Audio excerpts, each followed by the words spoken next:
Bonjour à toi, cher spectateur. Donne-moi des ailes de Nicolas Vanier. Ça sort dans une période très bâtarde, en fait, ce genre de film. Bon, c'est une des grosses prods de cette semaine, c'est clair et net. Pour vous donner un ordre d'idée, ça a plus d'écrans de distribution que de Joker. Ce qui peut sembler étonnant, mais pas tant si on y réfléchit bien, parce que Nicolas Vanier a quand même un sacré nom au sein de la production audiovisuelle française. Mais en tout cas, le film avait l'air d'être intéressant parce que c'est une adaptation d'un des romans écrits par Nicolas Vanier il y a maintenant quelques années. Et au-delà de ça, c'était porté par Jean-Paul Rouve et Mélanie Noutet. Donc on va dire que le film se vendait comme un des espèces de petits événements de la fin d'année au sein de la production audiovisuelle française. Le résumé pour faire simple, Thomas est un jeune garçon très renfermé, qui passe ses journées à jouer aux jeux vidéo. Lorsque sa mère va le placer chez son père pendant les vacances, celui-ci ne s'imagine pas qu'il va lui faire vivre une aventure et une histoire hors du commun. C'est du Nicolas Vanier.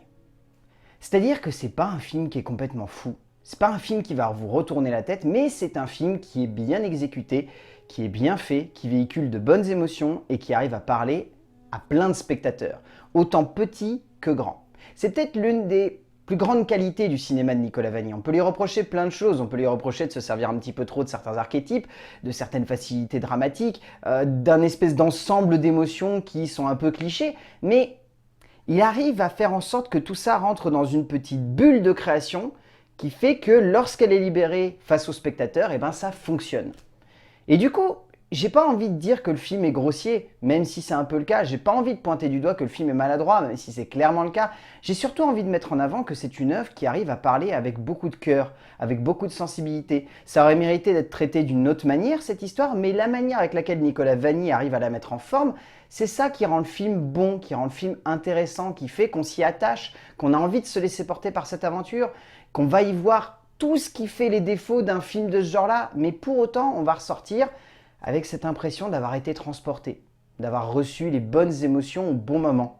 Et c'est ça que j'ai envie de retenir d'un film qui peut sembler grossier, mais qui parle d'une histoire sensible. On sent que les histoires vraies, extrêmement simples, sont le fer de lance d'une production audiovisuelle française qui veut absolument toucher le grand public avec des sujets évocateurs, mais également simplement humains. Et en un sens, je ne peux qu'adhérer à une telle démarche artistique qui consiste à faire de l'émotion un terreau d'accroche fort. Nicolas Vanier en a toujours fait la base de son cinéma, pas toujours de la manière la plus subtile qui soit, mais avec une certaine forme d'élégance, comme le prouve son nouveau long métrage. Loin d'être parfait, loin d'être subtil, loin d'être élégant même, mais assez juste et touchant pour donner lieu à une œuvre entraînante, émouvante, sincère et finalement efficace.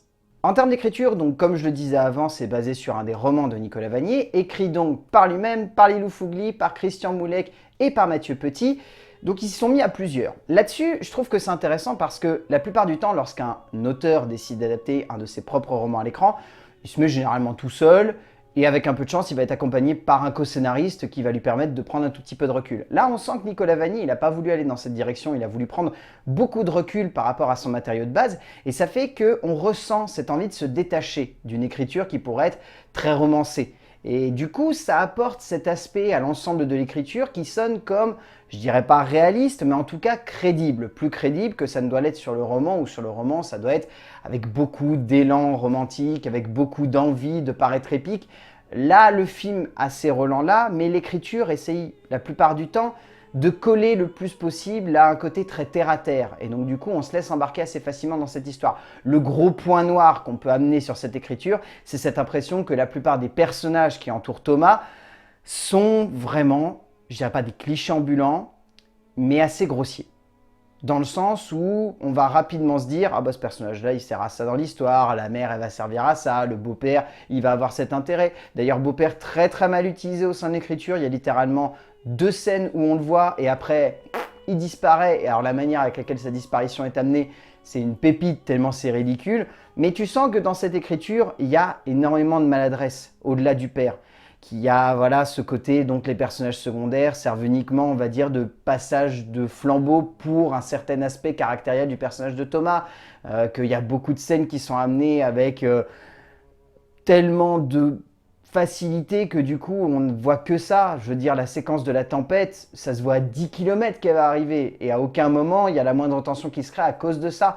C'est pas mal, on sent que, on le verra ensuite, techniquement, ça sert surtout à mettre en avant une séquence épique, mais en termes de narration, ça n'a pas de vrai intérêt. Je veux dire, on sent que cette écriture, il y a des moments où elle a des gros sabots et où elle aurait mérité d'avoir des ballerines. Fogli, Vanier, Petit et Mouillec ont essayé de proposer aux spectateurs de comprendre le personnage de Thomas, et c'est peut-être là que le scénario réussit le mieux à toucher le spectateur. Car il faut bien reconnaître que dans le fond, comme évoqué avant, on sent que rien de tout cela n'est finalement novateur. Pas dans le sens où on ne s'imaginait pas une histoire révolutionnaire bien sûr, mais dans le sens où franchement ici on sent que ça enchaîne des personnages un peu faciles et grossiers qui ne proposent pas vraiment aux spectateurs de pleinement s'attacher à eux, mais simplement de les voir comme des clichés, et c'est un peu dommage quand on voit à quel point l'écriture se veut être une expérience immersive. En termes de mise en scène, Nicolas Vanier, c'est le point sur lequel, on va dire, il s'en sort le mieux, parce que la mise en scène est vraiment bien faite. C'est pas une mise en scène flamboyante, c'est pas une mise en scène qui est complètement folle, mais c'est une mise en scène qui arrive à traduire, on va dire, le côté très beau de cette aventure. Nicolas Vanier, ça a toujours été un défenseur de l'écosystème et également de la faune. Et là, ça se ressent encore une fois, il veut défendre ces deux aspects. Il y a cette photographie qui met vraiment en avant les décors, la beauté des différents lieux dans lesquels Thomas passe. Il y a ce besoin de constamment se raccrocher justement à la verdure, à la beauté de la planète Terre. Il y a cette nécessité de montrer aussi que la Terre nous domine, notamment par le biais de cette séquence de tempête, qui en termes d'écriture est foirée, mais en termes de mise en scène a vraiment une puissance et quelque chose d'épique qu'on voit pas si souvent que ça au sein de la production audiovisuelle française. Je veux dire, à tous ces petits aspects qui font que mine de rien, on se dit que Nicolas Vanier avait envie tout de même de faire quelque chose qui soit grandiose, qui soit à la hauteur de ses personnages et surtout de son personnage central, qui met vraiment en avant. Derrière, il y a pas mal de maladresse, mais dans l'ensemble, ça se tient sur ce point-là. Vanier démontre une nouvelle fois qu'il sait parfaitement filmer la beauté et la grandeur du monde. Et ce n'est clairement pas ce long métrage qui risque d'aller dans la direction opposée, tant on sent que le cinéaste a souhaité mettre en relief une beauté, une douceur, un épique qui se ressent dans beaucoup d'images. Certes, le film n'évite pas quelques écueils, notamment un montage par moments un peu bâtard et pas forcément très subtil, mais on sent tout de même que devant cela, il y a l'œil d'un cinéaste qui a envie de nous passionner pour ce qu'il met en relief, et comme à son habitude, c'est la beauté de ce monde, la douceur de sa nature et la fragilité de ce qui se dresse devant nous, et c'est ça que l'on a envie de retenir à la fin.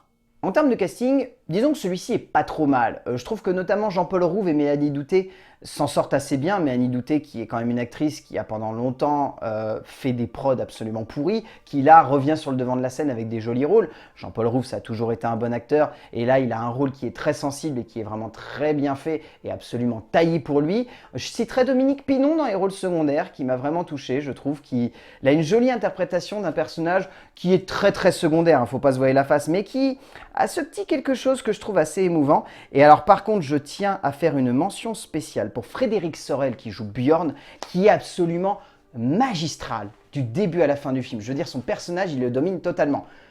Mais évidemment, comme souvent dans les films de Nicolas Vanier, ce sont les enfants qui brillent le plus à l'écran. Le jeune Louis Vasquez est pour moi le véritable atout de ce long métrage. Le jeune garçon donnant réellement tout ce qu'il a pour son héros, parvenant à le rendre très attachant, mais également touchant durant quelques scènes. Au bout du compte, Donne-moi des ailes est un film qui est purement dans la veine de ce que Nicolas Vanier nous a habitués à voir en salle quand c'est lui qui est à la direction. C'est-à-dire qu'en gros, c'est cliché, c'est grossier, ça a pas mal de facilité, mais c'est émouvant, c'est entraînant.